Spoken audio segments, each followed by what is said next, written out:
So, you know that the holiday of Shavuot is coming. And one of the things, if you've heard it already from some of your teachers, is that Shavuot is a dairy holiday. Dairy means anything that's made from milk. So, first of all, I just want to tell you why we eat some dairy foods on Shavuot. There are a couple of reasons. One of the reasons in the Torah, it talks about Israel being a land that's flowing with milk and honey. Eretz zavat chalav udvash. Another reason, and this is really the main reason why we eat dairy foods, is think about it. We eat meat, but we don't eat all meat. So how do we know which meat is kosher? What kind of meat can we eat? So whenever I've asked that question, kids in my class have said, oh, it has the OU or the OK. It has something, a sign from one of the rabbis, and that's how we know foods are kosher. And that's true. But how do all those, like the OU and everybody else, know what's kosher? Because all the laws about what food is kosher comes from the Torah. The Torah teaches us that we can eat chicken, but we can't eat from a pig. It teaches us what fish is kosher and what fish in the ocean is not kosher. Like we can eat tuna, but we can't eat an octopus. Ooh, and I'm really glad that we don't eat octopuses. So the Torah teaches us what meat is kosher. Without the Torah, we would only be able to eat dairy food because we wouldn't know which meat to eat. So in honor of Shavuot being a dairy holiday, I want to read a book. This is a nonfiction book about the milk makers, and you can see from the cover, there's a picture of a cow, which is where we get most of our milk from. And then afterwards, I'm going to show you something really neat that you can do at home. So this book is a long book, and I'm not going to read the whole thing to you. I'm going to show you some of the pictures and explain some of the things to you. The Milk Makers by Gayle Gibbons, and she's an author who often writes non-fiction books, which means the books are true. So this says that cows are grazing, another word for eating, in an open meadow. They are dairy cows, the milk makers.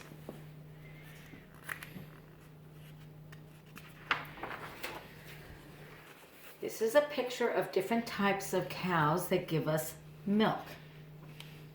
And it says other animals also can give us milk. Sheep gives us milk, goats give us milk, but most of the milk that we drink come from cows. So how do we get the milk from cows? When a mommy cow has a baby, she feeds her baby milk. But the cows make a lot of extra milk, more than the baby cow, the calf, really needs. So the farmers who take care of the cows let the babies have their milk, but then they also take milk from the mommy cows that are left over, and that is the milk that we drink. The cows have to eat a lot. They eat grass, they eat hay, they eat lots of different types of foods. In the winter, the farmer gives the cows lots of food because there isn't a lot of grass that's growing. So they have something called silage, which is made out of hay. And this, as long as the cows have a lot of food, they're able to make a lot of milk. Now, something interesting about a cow that you may or may not know. When we eat food, it goes into our stomach. We have a stomach, and the food goes into it. The cow has 4 parts of the stomach. 4. So here this picture is showing you 2 parts. And what happens is the cow eats food, and it goes down into the 2 parts of the stomach. Then, after a little while, that food comes up into the cow's mouth, and it comes up kind of like chewing gum. The food is turned into kind of like gum, and that's called cud. And the cow chews the cud, and then it goes back down, and it goes into the other 2 parts of the stomach. Now, just like you should know, that's one of the things that makes an animal kosher. An animal, to make it kosher, has to chew cud. So it eats food, it comes back up, and it's kind of like gum, and then they chew it, and then it goes back down. And that makes the animal kosher. So now the farmer has the cow, and if any of you have ever been to a farm, these are called the teats, and this is the udder, and that's where the milk comes out. And I know a few of you have had a chance to milk a cow. And the cows go into a milking barn so that the farmer can get the milk. And they used to milk the cow by hand. You can see that farmer milking the cow using his hands, but now they have special machines, and they put the machines on the cow, and they're able to get the milk out.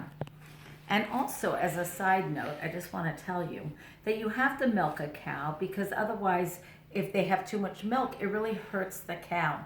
And the Torah teaches us that we have to be kind to animals.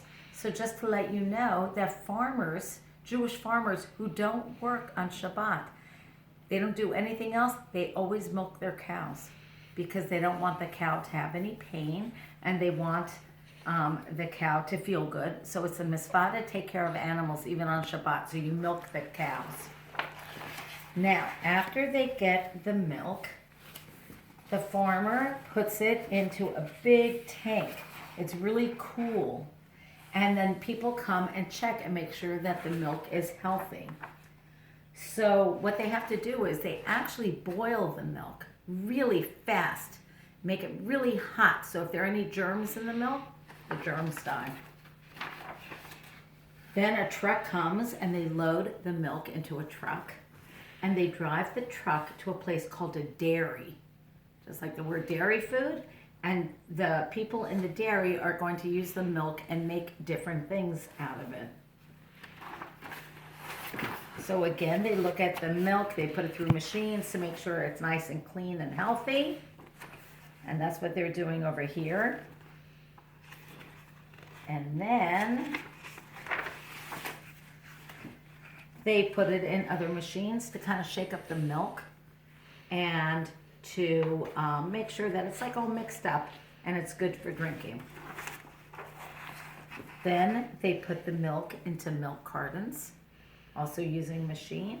You can see it filling up all the milk cartons. And then they put a date to tell you when you should buy the milk by.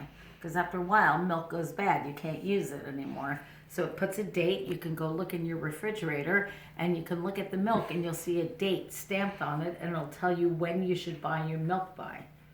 Because then it won't be good anymore after a certain date. Then a truck comes and takes all the milk and brings it to different stores so that you can buy the milk in the stores. And these are families using and eating the milk at their table. So you know that at first it comes from a farm, it comes from a cow. Then they boil the milk really quickly to kill any germs. It goes to a dairy, and the dairy is what fills the place where they fill up the milk cartons to make sure that the milk is good. And of course, this last page is just showing you different products that you can get from milk. So you can get milk, of course, skim milk, because milk has a lot of fat in it. And they take out the fat from the milk, so you have something called skim milk. You can have cottage cheese, you can have regular cheese, yogurt, sour cream. I bet some of you can think of some different dairy products that you can eat that's made from milk. My favorite is something that is frozen, and you put it in your freezer until you're ready to eat it, and you put it on a cone. And I bet you can guess what that is. So this gives you a little idea of how we get milk at home and where it comes from. And now I want to show you something that you can do with a product from milk called cream. So I want to teach you how you can make butter yourself. You don't have to buy it in the store. So what you need is you need a clean jar, and you need something called heavy cream. They sell light cream too, but you need the heavy cream. So what you're going to do is you're going to pour some of the cream into the clean jar. Okay, so I'm going to do that now. Now what heavy cream is, remember I told you that some milk has a lot of fat?